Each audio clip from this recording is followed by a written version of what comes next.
सौराष्ट्रे सोमनाथं च श्रीशैलं मल्लिकार्जुनम् उज्जयिन्यां महाकालम् ओंकारेश्वरममलेश्वरम्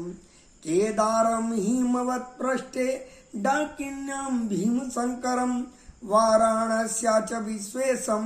त्र्यम्बकं गौतमी तटी वैद्यनाथं चिताभूमौ नागेशं दारुकावने सेतुवन्दे तु रामेश्वरं घुष्मेशं तुं शिवालया द्वादशेतानि नामानि प्रातरुत्थाय पठेत सप्तजन्म कृतं पापं स्मरणेन विनश्यति यं यं काममपेक्ष्यैव पठिष्यन्ति नरोत्तमा तस्य तस्य फलप्राप्ति भविष्यति न संशय एतेषां दर्शनादेव पातकं नेमि तिष्ठति कर्मक्षयो भवेत् तस्य यस्य तुष्टो महेश्वर यस्य तुष्टो महेश्वर यस्य तुष्टो महेश्वर।